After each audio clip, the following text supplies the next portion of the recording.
அனைவருக்கும் நமஸ்காரம். இன்னைக்கு நாம பார்க்க இருக்கிறது மந்திர புஷ்பம் 2வது மந்திரம். முதல் மந்திரம் நீரு, தண்ணீர், தண்ணீரினுடைய ஆதாரம், அப்புறமா அனுபவங்கள் பத்தி பேசுது. அனுபவங்கள்ல இருந்து தான் ஒரு அறிவு கிடைக்கிறது அப்படிங்கிறது சொல்லுது முதல் மந்திரம். அந்த அனுபவங்கள் யாருக்கு அப்படின்னா அது மனசுக்கு தான். அப்ப மனசுதான் இது அவ்வளவு வேலையும் செய்யுது அப்படிங்கிறத சொல்லுது. அப்ப மனசு எப்படி ஒரே இதுவாட்டு இயங்குது, ஒரே பாற்றாட்டு அது இயங்குதா அப்படின்னா மனசு நிறைய பாற்றாட்டு இயங்குது. எப்படி இயங்குது? சித்தம், புத்தி, அகங்காரம் அப்படிங்கிற மாதிரி ஒரே மனசுதான் இத்தனை வேலைகளையுமே பண்ணுது அப்படின்னு சொல்லி அது பிரிச்சு காட்டிட்டு.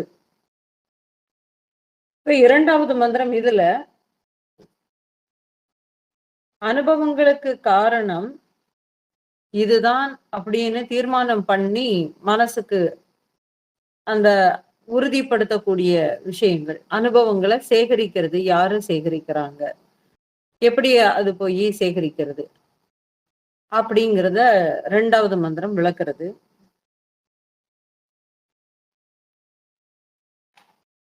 பார்ப்போம்.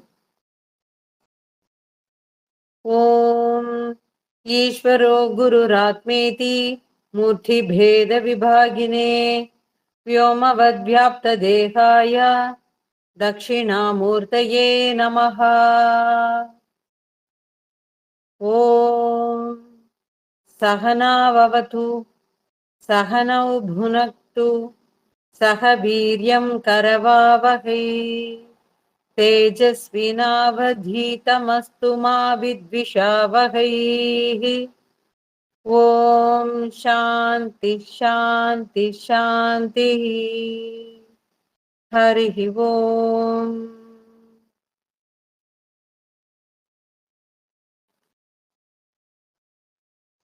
இரண்டாவது மந்திரத்தை பார்த்துட்டு உள்ள பயணிக்கலாம்.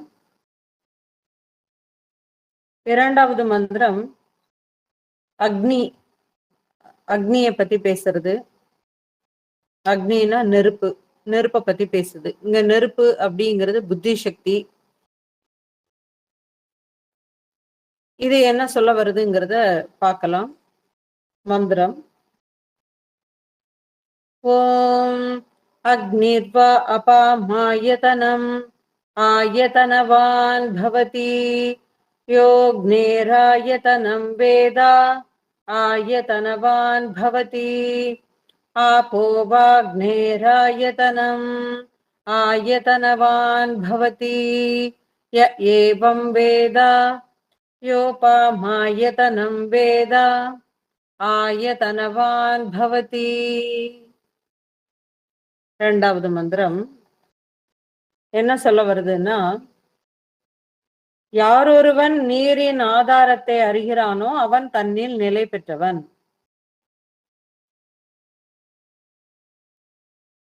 நீரினுடைய ஆதாரம் எது அப்படிங்கறத இந்த மந்திரம் என்ன சொல்றதுன்னா, அக்னி தாங்க நீரினுடைய ஆதாரம்னு சொல்லுது. அக்னிர்வா அப்பா மாயத்தனம். அப்பானாக்க நீர்னு பார்த்தோம், ஆதாரம் ஆயத்தனம்னா ஆதாரம். அப்போ தண்ணீருக்கு, அதாவது நீருக்கு நெருப்பு தான் ஆதாரம். சரி, யார் ஒருவன் நெருப்பின் ஆதாரத்தை அறிகிறானோ அவன் தன்னில் நிலை பெற்றவனாகிறான்னு சொல்லிட்டு அடுத்தது சொல்லுது. யோக்னேர் ஆயத்தனம் வேதா ஆயத்தனவான் பவதி. நெருப்பினுடைய ஆதாரத்தை யார் அறிகிறார்களோ அவன் பாக்கியசாலி. இப்ப எப்படி?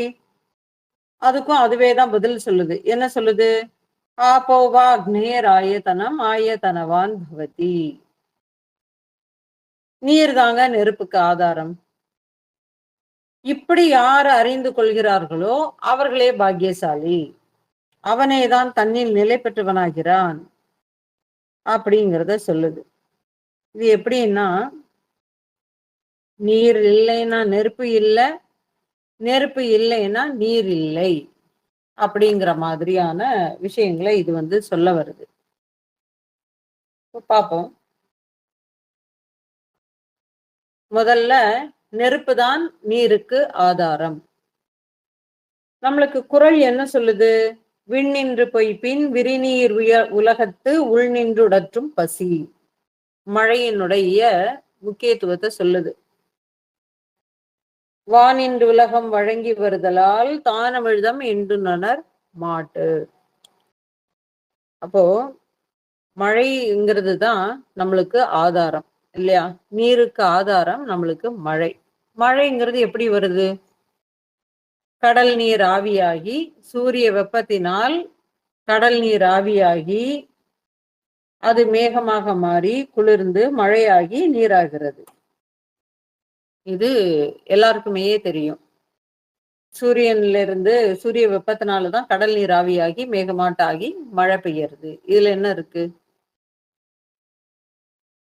அப்ப நீரினுடைய ஆதாரத்தை புரிந்தவன் நீரின் சுவையோடும் இனிமையோடும் வளங்களோடும் வாழ்கிறான். அப்ப நம்மளுக்கு சூரியன் இல்லைன்னா, அக்னி இல்லைன்னா நமக்கு தண்ணி இல்லை. அப்ப சூரியனும் நமக்கு வேணும், வெப்பமும் நமக்கு தேவை. இப்படி சொல்றதுனால நமக்கு இதுல என்ன புரிய வருது அப்படின்னா, இத உள்ள ஆழ்ந்து நம்ம பாக்குறோம். கண்ணுக்கு முன்னாடி ஒரு பிரபஞ்சம் தெரிகிறது. இந்த பிரபஞ்சம்ங்கிறது என்னது? நாம நம்மளுடைய மனம் சின்ன சின்ன அனுபவங்களாக சேகரிச்சு வச்சிருக்கக்கூடிய விஷயங்களை நினைச்சு பார்த்து அது இந்த உலகம் இருப்பதாக நமக்கு ஒரு அனுபவத்தை கொடுத்து இது இது இப்படி இப்படி இருக்கு அப்படிங்கிறத நம்ம கண்ணுக்கு முன்னாடி கொண்டு வருது. எப்படின்னா நிறைய அனுபவங்களை சின்ன சின்ன விஷயங்களோட சேகரித்து வைக்குது. இப்போ ஒரு தென்னை மரத்தை பார்த்து இந்த இலைகள் இதெல்லாமே பார்த்த உடனேயே இது தென்னை மரம் கூடியது நம்மளுக்கு தெரியுது. இது மாமரம், இது மாங்காய் இப்படிதான் காய்க்குது அப்படிங்கிறது நம்மளுக்கு தெரியுது. இது பைனாப்பிள், இது இப்படிதான் இருக்குங்கிறது தெரியுது. இது எப்படி? அனுபவங்கள்.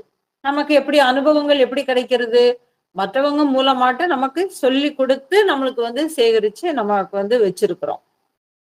அப்போ இந்த மாதிரி சின்ன சின்ன அனுபவங்களினுடைய சேகரம் தான் இந்த உலகம். நாம என்ன பண்ணிக்கிறோம்னா, இப்படியாக வச்சிருந்துட்டு நம்ம கண்ணுக்கு முன்னாடி அது வரும்போது இதுதான் நான் எனக்கு ஏற்கனவே சொல்லி கொடுத்துருக்குறாங்க, எனக்கு இது தெரியும் அப்படிங்கக்கூடிய ஒரு தீர்மானத்தோட அந்த விஷயங்களோட நாம அணுகிறது நமக்கு உலகம் நமக்கு கண் முன்னாடி விரிகிறது.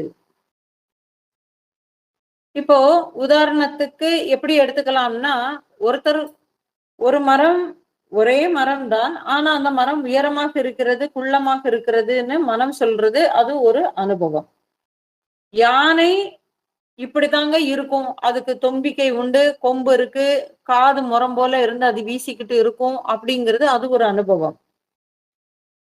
அதே மாதிரி பாருங்க, நம்மளுடைய சுவாசத்தை எடுத்துக்கிட்டோம்னாக்க மூக்கு என்ன செய்யுது? ஒரு வாசனையை நுகர்ந்த உடனேயே அது இந்த வாசனை தாங்க அப்படின்னு சொல்லிட்டு நம்மளுடைய சுவாசம் நமக்கு உணர்த்துது. ஒரு ஐஸ் கட்டிய கொண்டு நம்மளுடைய உடம்புல தோல் தொடும் பொழுது இது குளிர்ச்சியாக இருக்கிறது, இது பனிக்கட்டி அப்படிங்கிற கூடிய தெளிவு நமக்கு கிடைக்குது. அப்போ நமக்கு பாருங்க, இந்த கண்ணு சொல்லல, தோல் இது குளிர்ச்சியாட்டு இருக்குன்னு சொல்லிட்டு தோல் நம்ம கிட்ட பேசல. மூக்கு நம்ம கிட்ட இது இந்த வாசனை, இந்த மலரினுடைய வாசனைன்னு மூக்கு நமக்கு சொல்லல. ஆனா நமக்கு உள்ள ஒரு அறிவு இதுதான் அப்படிங்கறத உறுதிப்படுத்துது இல்லையா? அப்போ இந்த மாதிரி பார்க்க புலன்கள் மூலமாக பார்க்கக்கூடிய ஒரு விஷயங்களும் ஒரு அனுபவமாக உள்ளுக்குள்ள பதிந்து இந்த எண்ணங்கள் உலகத்திற்கு ஒரு உருவத்தை கொடுக்கிறது. அந்த உருவத்தை கொடுத்து அந்த உருவம் இப்படியாகத்தான் இருக்கிறது அப்படிங்கக்கூடிய ஒரு பண்புகளையும் குணங்களையும் இதுவேதான் வச்சுக்கிறது. இப்போ ஒருத்தன் ரோட்ல சைக்கிள் ஓட்டிக்கிட்டு இருக்கிறான், நம்ம கண்ணு பாக்குது. இப்ப நம்ம கண்ணு அது ஒரு சைக்கிள்னு தனியாட்டு பாக்குறது இல்ல, மேல ஒருத்தன் தனியாட்டு ஓட்டிட்டு இருக்கிறான் அப்படின்னு பாக்குறது இல்ல. எப்படி பாக்குறது? ரோட்ல ஒருத்தன் சைக்கிள் ஓட்டிட்டு போறான்னா அது ஒரு ஆளு, ஒரு வயதானவரோ, இளமையாட்டு இருக்கிறாரோ, ஒரு வாலிபனோ, ஒரு குழந்தையோ சைக்கிள் ஓட்டிட்டு போறதுன்னா அது ஓட்டிட்டு போகக்கூடிய அனுபவங்களோடவே தான் அது வந்து மனசுக்குள்ள பயிற்சி வச்சுக்குது. எப்படி வச்சுக்குது? இது இந்த மாரி ஓட்டணும் அப்படிங்கக்கூடிய ஒரு அறிவையும் நமக்குள்ள வச்சிருது. இத கொஞ்சம் மாத்தி ஓட்ட முடியாது. இப்படி ஓட்டினானாக்க கீழ விழுந்துருவோம் அப்படிங்கக்கூடிய ஒரு அறிவையும் கொடுக்குது. ஒரு அனுபவத்தையும் கொடுக்குது. இல்லையா? இப்போ ஒரு ஸ்டூல் வந்து ஒரு ஆடிக்கிட்டு இருக்குது. நிலை இல்லாத ஸ்டூல் இருக்கு. அந்த ஸ்டூலுக்கு மேல ஒருத்தன் ஏறும்போது அந்த ஸ்டூல் ஆடி அவன் கீழ விழறாங்கக்கூடிய ஒரு அனுபவத்த தான் நமக்குள்ள சேகரித்து வைக்குது. அது ஸ்டூல் தனியாட்டு, அங்க மேல ஏறிட்டு இருக்கக்கூடிய ஒரு ஆள் தனியாட்டு, அந்த ஒரு ஃபோட்டோ ஃப்ரேம் மாரி நமக்கு உள்ள பதிய வைக்கிறது இல்ல. எப்படி வைக்குது? அது ஒரு நிகழ்வோடவே நம்மள உள்ள அனுபவங்கள நமக்குள்ள பதிய வைக்குது, மனசுக்குள்ள. அப்ப இப்படி பதிய வைக்கிறதுனால, அது என்ன ஆகுது? இந்த மாதிரியான விஷயங்கள பண்ணும்போது, இதுல நாம எச்சரிக்கையாட்டு இருக்கணும். இதுல வந்து இந்த ஆடிட்டு இருக்குதுன்னா, இதுக்கு மேல ஏற முடியாது. அத நாம கீழ விழுந்துருவோம். அப்படிங்கக்கூடிய ஒரு அனுபவத்த குடுக்குது. அடுத்த தடவை இந்த மாரியான ஒரு அனுபவத்த வாங்கி இருக்கக்கூடியவன், திருப்பி அந்த மாரி ஆடிட்டு இருக்கக்கூடிய ஸ்டூல்ல ஏறுறதுக்கு பயப்படுவான். ஏறமாட்டான். ஏன்னா இது ஆடிட்டு இருக்குது, கீழ விழுந்துருவோம் அப்படிங்கிறது. நெருப்புல இது வந்து எல்லாருக்குமே காமன். இப்ப வந்து ஒரு பிராணிய நீங்க எடுத்துக்கிட்டீங்கனாலும், அந்த பிராணிக்கு நீங்க வந்து ஒண்ண பழக்கி வைக்கிறீங்கன்னு உண்டுமானால், இப்ப எப்படி அந்த ஒரு பிராணி வந்து அந்த நெருப்பு எல்லாமேயே மூட்டி தெருவுல வந்து குப்பைய போட்டுருப்பாங்க. குப்பைய போட்டு கொளுத்தி விட்டுருப்பாங்க. ஒரு பூனையோ, நாயோ ஏதோ ஒண்ணு பக்கத்துலயே போகும். அப்புறமா என்ன பண்ணும், அது ஏதோ ஒண்ணு இருக்கேன்னு சொல்லிட்டு அத வச்சு எடுத்து தடும்போது அதுக்கு கை சுட்டுடுச்சுன்னா, அது அடுத்த தடவை எங்க நெருப்ப கொளுத்தினாலும் அது சுட்டுடுங்கக்கூடிய பயத்துலயே அது ஒரு அடி தள்ளியே தான் போகும். அது கிட்டக்கயே போகாது. அதுக்கு தெரியும். போனா சுடும்னு. இல்லையா? அப்போ அந்த அனுபவங்கள் என்ன செய்யுது? ஒரு அத்தனை விஷயங்களும் ஒரு நிகழ்வுகளோடவேயே நமக்குள்ள பதிஞ்சிருது. அப்ப இந்த அனுபவங்கள் எதன் மூலமாட்டு நமக்கு கிடைக்குது? புலன்கள் நமக்கு உதவுகிறது. புலன்கள் மூலமாட்டு இப்படி சேகரிக்கப்பட்ட அனுபவங்கள் மனதுல குவிக்கிறது. இந்த அனுபவங்களுக்கு மனம் என்ன பண்ணுது? ஒரு தோற்றத்தை கொடுக்கிறது. ஒரு உருவத்தை கற்பிக்கிறது.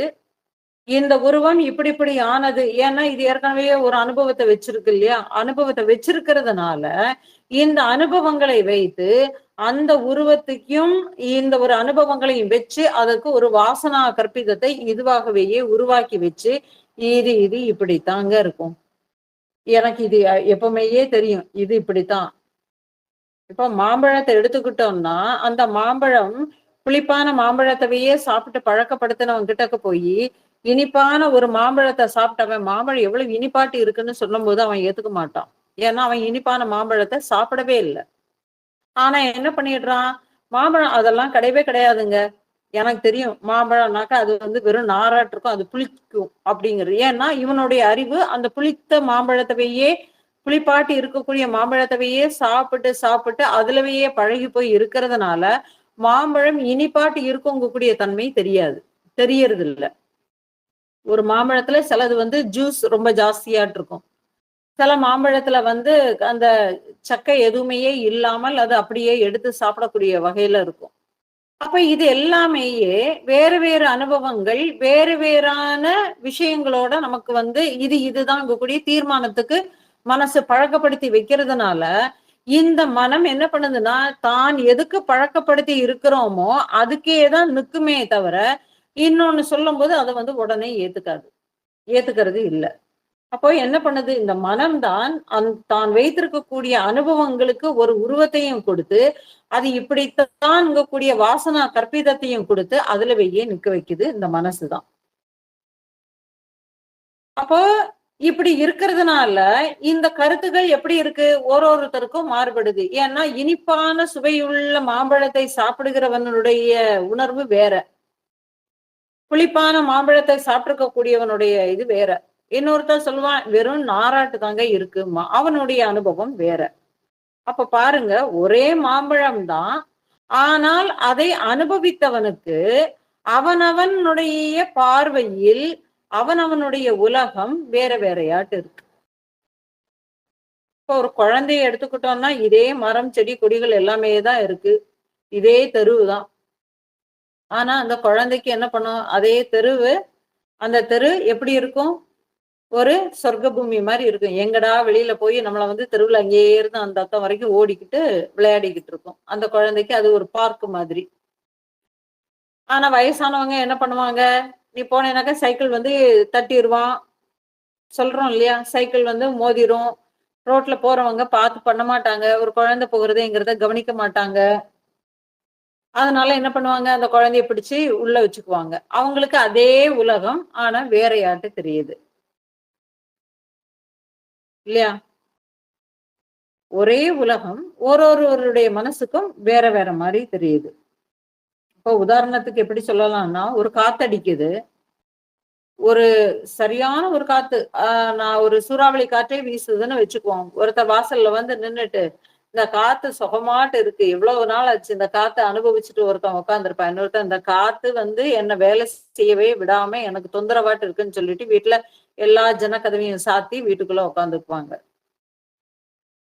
அப்ப பாருங்க, நாம எல்லாம் ஒரே உலகத்துல தான் இருக்கிறோம்னு நாம நினைச்சுக்கிட்டு இருக்கிறோம். ஆனா, அந்த உலகம் பாருங்க, நாம கற்பனை செய்து கொண்டிருக்கிற காலதேச வேற்றுமைகளோட தான் இந்த உலகம் உருவாக்கப்படுகிறது. அப்படி இருக்கிறதுனால தான் என்னுடைய உலகம் வேற, உங்களுடைய உலகம் வேற, இன்னொருத்தருடைய உலகம் வேற. எல்லாருடைய உலகமும் வேற வேற மாதிரி இருக்கு. எதை சார்ந்து? அவரவர்களினுடைய எண்ணங்களை சார்ந்து இருக்கிறது. அப்போ ஒரே விஷயம் தான். ஒரே விஷயம் ஒருத்தருக்கு இன்பமாட்டு தெரியக்கூடிய அதே வேளையிலயே இன்னொருத்தருக்கு அது துன்பத்தை கொடுக்கிறதாகவும் இருக்கு. அப்போ வெளியிலிருந்து புலன்களால நம்மளுடைய மனதுக்கு கொண்டு வரக்கூடிய சிறு சிறு தகவல்கள் எப்படி மனசு தனக்கே உரியான் தனக்கே உரித்த ஒரு பாணியில் அது சேகரிக்கிறது. தனக்கே இருக்கக்கூடிய ஒரு பாணியில அது வந்து சேகரிச்சு வைக்குது. எப்படின்னா, அந்த மனசுக்கு ஏற்கனவேயே இயல்புலவேயே இதே மாதிரி சில கற்பிதங்கள் இருக்கும். சொல்லுவாங்க. எப்படின்னா, குற்றத்த பார்க்கிறவன் வந்து அடுத்தவங்கள எப்போதுமேயே குறையே சொல்லிக்கிட்டே இருக்கிறான்னு உண்டுமானால், என்ன சொல்லுவாங்க? அவன் குற்றம் புரிந்தவனாக இருப்பான். அதனால அவனுக்கு பார்க்கறது எல்லாமேயே குறையாட்டு தான் தெரியும்னு சொல்லுவாங்க. சாஸ்திரம் நமக்கு வந்து சொல்லுது. ஞானிகள் நமக்கு வந்து சொல்றாங்க. அப்ப பார்க்கிறவன் இடத்துல தான் அந்த தோஷம் இருக்கு அப்படின்னு. ஆனால், குற்றம் பார்க்கிறவன் அவனுடைய மனச பொறுத்து தானே அவனுக்குன்னு கிடைச்ச அனுபவங்கள், அவன் சேகரித்து வைத்திருக்கக்கூடிய எண்ணங்கள், இது எல்லாமேயே வைத்து இந்த உலகத்தை அணுகும் பொழுது அவனுடைய பார்வைக்கு எல்லாமேயே குற்றமாகத்தான் தெரியும். அப்படி எல்லாமேயே குற்றமாக பார்த்துக்கிட்டே இருக்கிறதுனால என்ன ஆகுது? அவனுக்கு நல்லது, தீயதுங்கக்கூடியது பகுத்து ஆராய தெரியாது. எல்லாத்துலயுமே ஏதாவது ஒண்ணு இருக்கிறதா அப்படிங்கிற மாதிரியான ஒரு கண்ணோட்டத்துக்கு அவன் வந்துடுறான். அப்ப இது எத பொறுத்து இருக்கு? அவனவனுடைய மனத்தினுடைய போக்க பொறுத்து இருக்கு. அவனுடைய மன ஒழுக்க பொறுத்து இருக்கு. அப்போ எல்லா தகவல்களும் இப்படியே நம்மளுடைய மனசுல பதியப்படுகிறதுனால தான் ஓரொருத்தருக்கும் அனுபவங்கள் வேற வேற மாரி இருக்கு. இப்ப எப்படி சொல்லலாம்னா, நல்ல ஒரு கச்சேரி நடந்துகிட்டு இருக்குது. நல்ல அருமையான ஒரு ஆ கச்சேரி நடந்துகிட்டு இருக்குது. ஒரு பக்தி பாடல்கள் வந்து பாடிக்கிட்டு இருக்கிறாங்க. அந்த பக்தி பாடல்கள் ஒரு கர்நாடிக் கச்சேரி இந்த மாதிரி ஒண்ணு நடந்துகிட்டு இருக்குது. பக்கத்துல ஒருத்தர் என்ன பண்ணிட்டு இருப்பாரு? நல்ல அழகா தாளம் போட்டு நல்லா ரசிச்சு, அதனோடவேயே பயணிச்சுக்கிட்டு போயிட்டு இருப்பாரு. எவ்வளவு அழகா அந்த அம்மா அந்த ராகத்த பாடுறாங்க. எவ்வளவு அழகா அந்த ஐயா வந்து அப்படியே சங்கதிகள புட்டு, புட்டு, புட்டு, புட்டு வைக்கிறாருங்கய்யா. இன்னமும் ஒரு தடவ கேட்கணும் போல இருக்கு அப்படின்னு சொல்லிட்டு போறாங்க.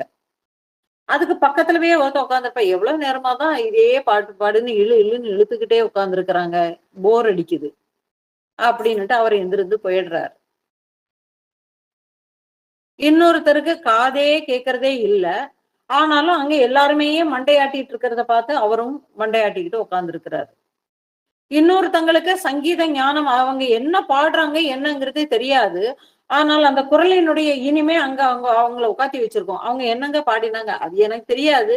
ஆனா அந்த ராகம் கேட்கறதுக்கு நல்லா இருந்தது. அதனால நானும் உட்கார்ந்திருந்தேன். ஒரே கச்சேரி, ஒரே பிளாட்ஃபார்ம், ஒரே ஆடிட்டோரியம் எல்லாருமே உட்கார்ந்திருக்கிறாங்க. எல்லாருமே இந்தந்த மாதிரியான மனப்போக்குகளோட அங்க போய் உட்கார்ந்துக்கிறாங்க. அப்ப பாருங்க, மனப்பதிவுகள் ஓரொருத்தர் நிச்சயமா மாறுபட்டுக்கிட்டே தான் இருக்குங்கிறதுக்கு புரிஞ்சுதா? அப்போ ஓரொரு மனமும் அவனவன் உள்ள அந்தந்த மனதுக்கு உள்ள தேங்கி கிடக்கக்கூடிய ஆசா பாசங்கள், விருப்பு வெறுப்பு, இந்த மாதிரியான விஷயங்களோட உருவாகின்ற சங்கல்பங்கள் அப்படிங்கிற மாதிரி இவை எல்லாம் சேர்த்துதாங்க அவனுடைய மனதினுடைய ஓட்டம் அமைகிறது.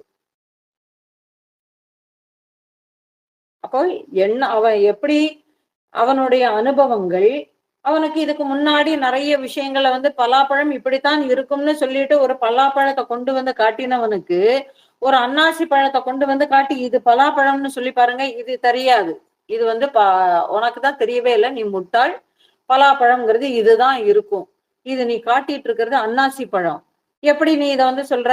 இது இப்படித்தான், உனக்கு இது தெரியாதுன்னு சொல்லிடும். ஏன்னா இவங்களுக்கு அந்த பழத்தை காட்டி இந்த பழம் இதுதான் அப்படிங்கிறத காட்டி கொடுத்து இவனுக்கு பழக்கப்படுத்தி வச்சிருக்கிறதுனால, இதனுடைய பேரோட அந்த ஒரு உருவமும் பழக்கப்படுத்தி இருக்கிறதுனால அதை வேறையாட்டி ஏத்துக்கக்கூடிய பக்குவம் இந்த மனசுக்கு கிடையாது.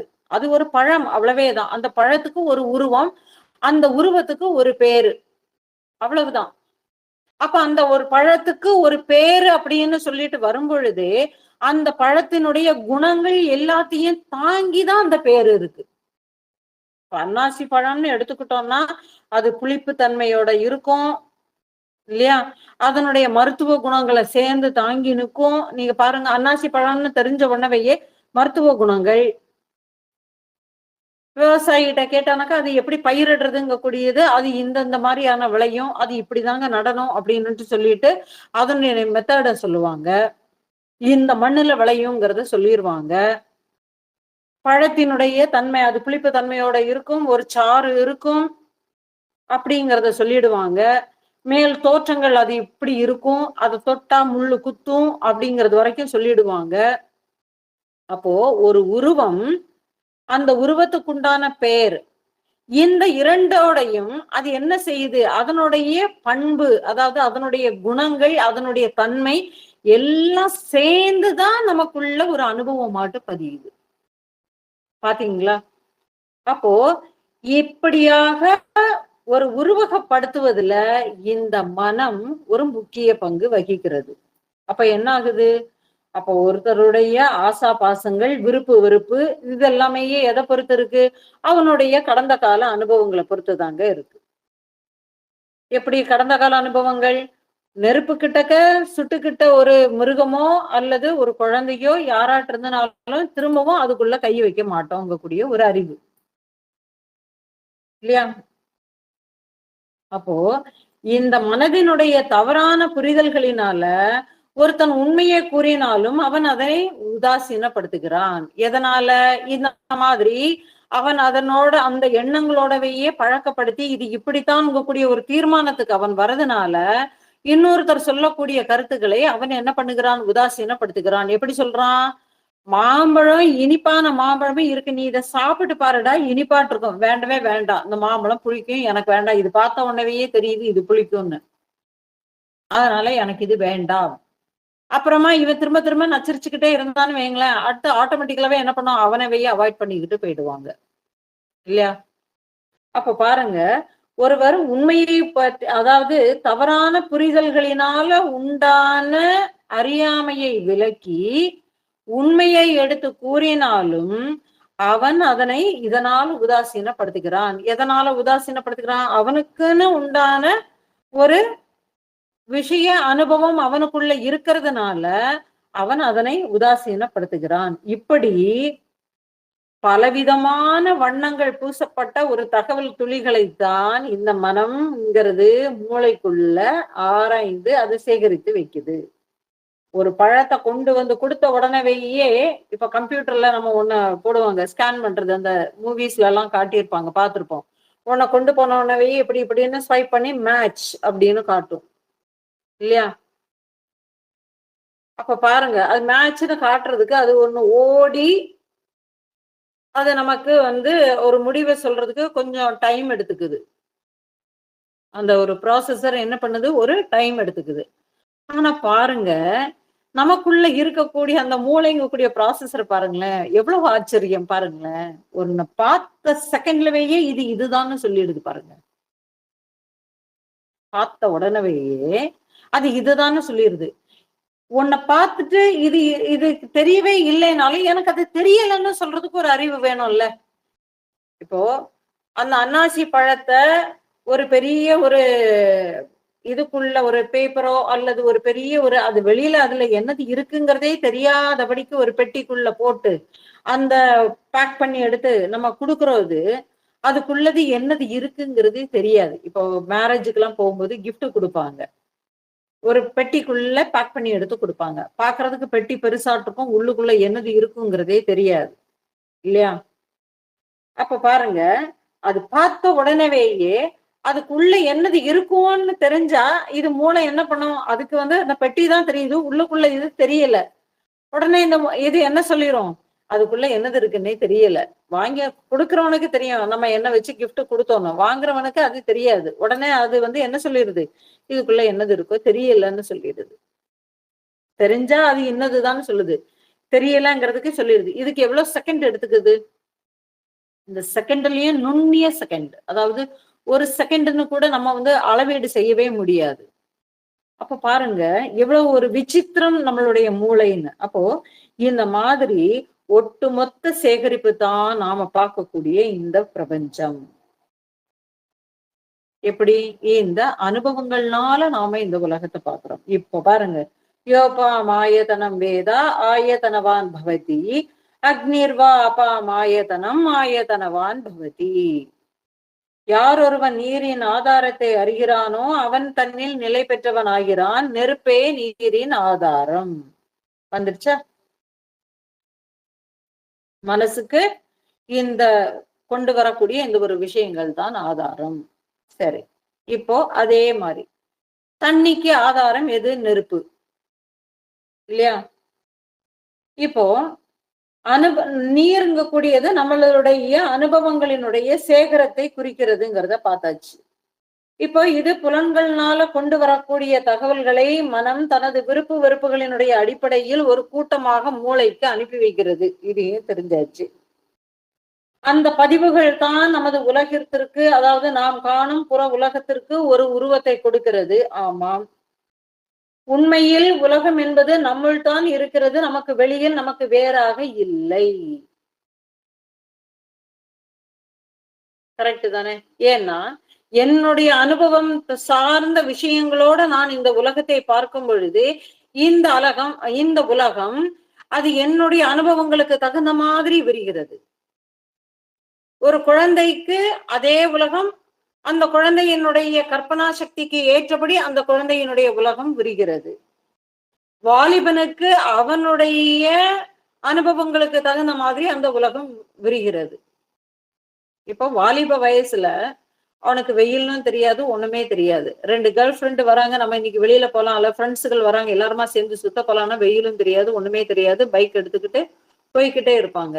இதுல தாங்க ஒரு சுகமே இருக்கு. இதுல ஒரு கிக் இருக்கு அப்படின்னு சொல்லிடுவாங்க. பாருங்க. வயதானவர்களுக்கு ஒரு ஸ்லோக புக்கோ ஏதாவது ஒண்ணு குடுத்துட்டு இத படிக்கிறது, கோவிலுக்கு போறது, இந்த மாதிரி இருக்கிறது ரொம்ப நிம்மதிய குடுக்குதுன்னு சொல்லுவாங்க. அவங்களுடைய உலகம். குழந்தைகளுக்கு எத குடுத்தாலும் எனக்கு விளையாடுறதுக்கு எனக்கு இது போறவே போறாது. எனக்கு இன்னும்னு கேட்டுக்கிட்டே இருக்கும். அதனுடைய உலகம் விளையாட்டு உலகமாட்டே போயிடுது.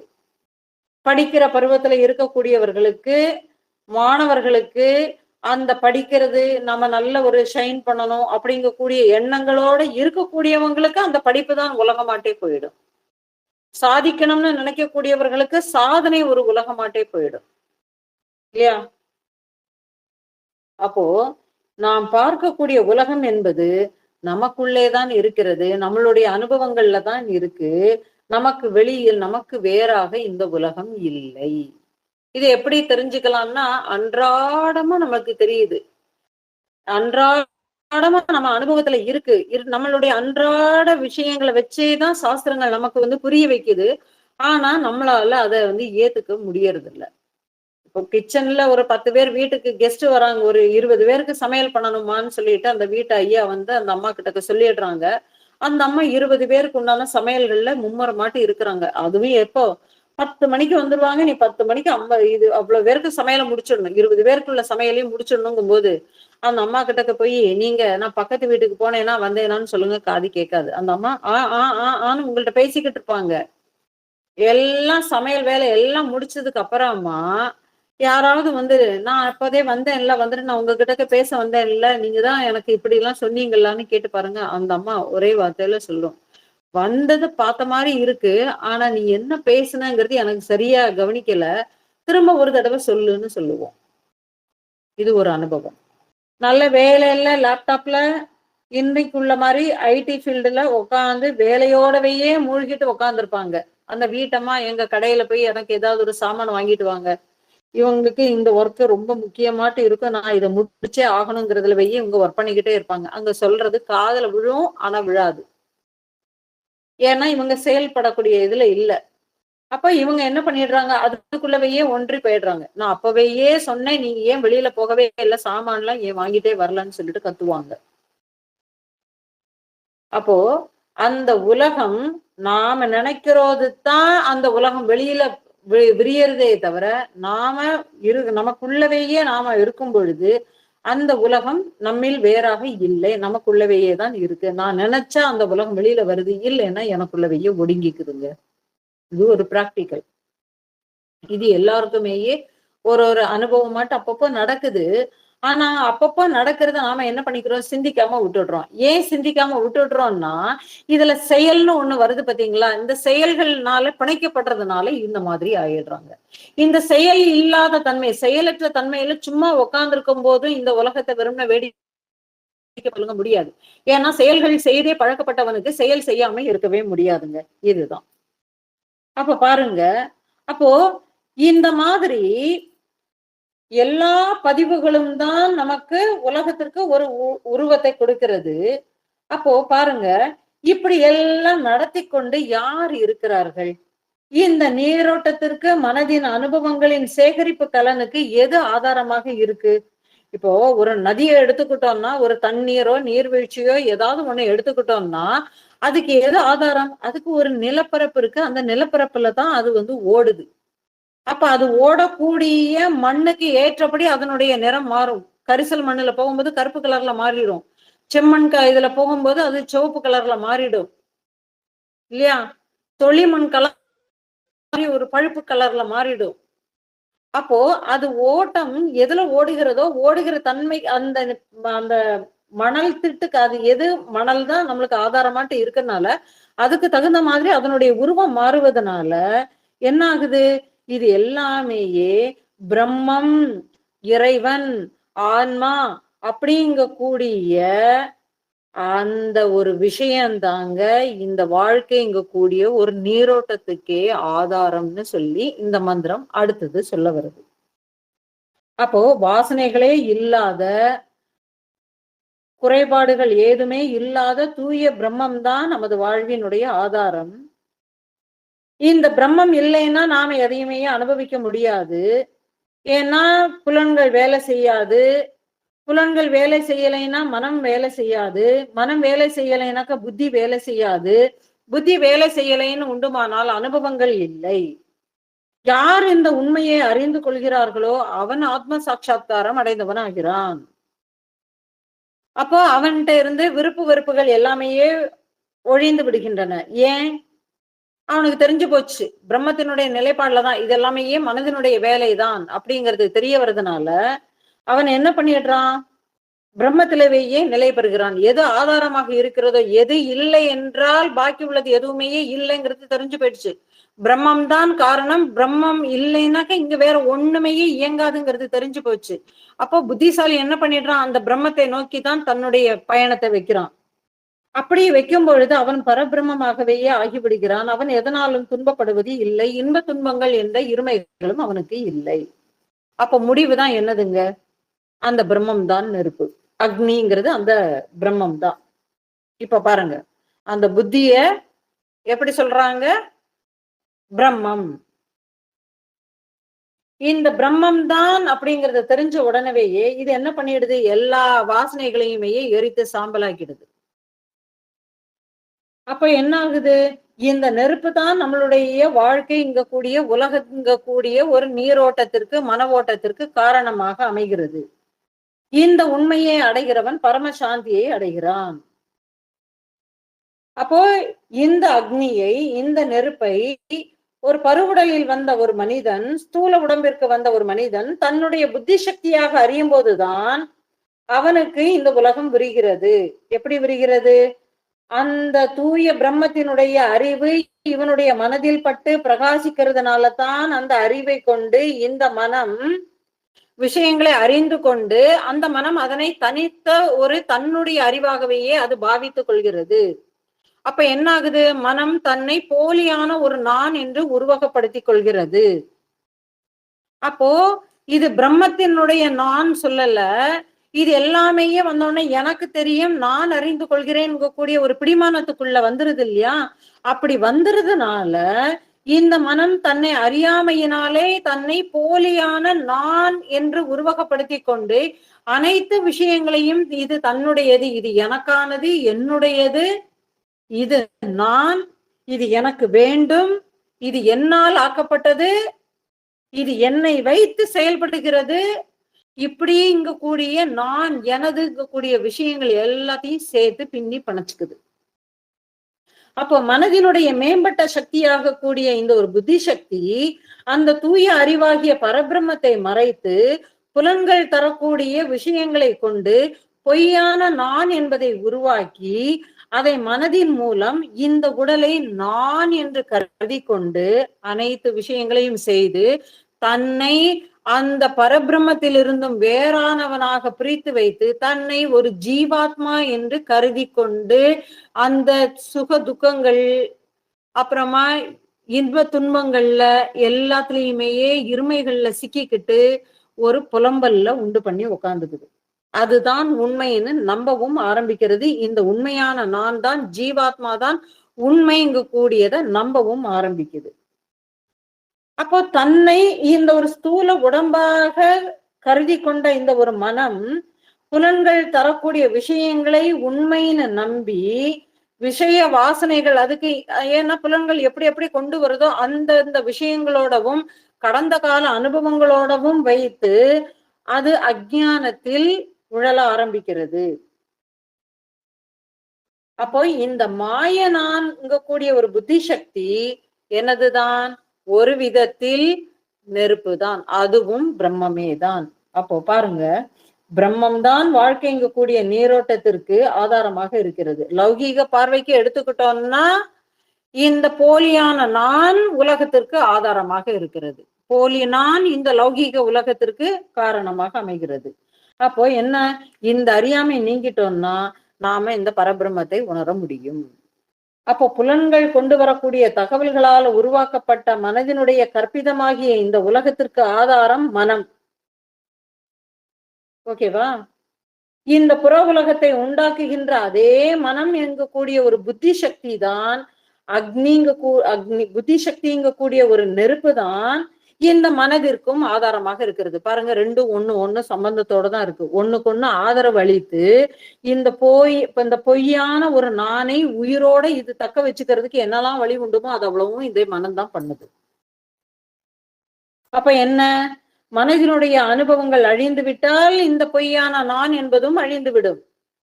இந்த பொய்யான நான்கிறது அழிந்து மெய்யான நான் உணரப்பட்டு விட்டால் இங்கே அனுபவங்கள் இல்லை.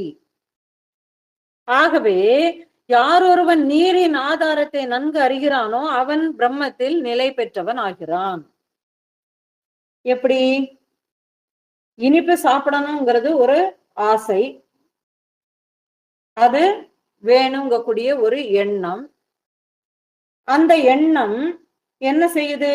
இனிப்பை உட்கொள்வதனால அது பூர்த்தியாகிறது இல்லையா? இனிப்பை உட்கொள்வதனால பூர்த்தியாகிறது.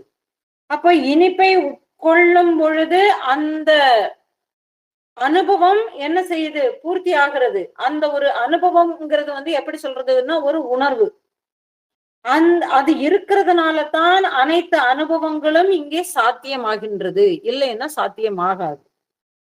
அப்போ ஒரு அனுபவத்தை, அதாவது நீரை அனுபவிக்கும் பொழுதுனாக்க என்னது? இனிப்பை உட்கொள்ளும் பொழுது அந்த உணர்வு இருப்பதனாலேயே, என்ன உணர்வு?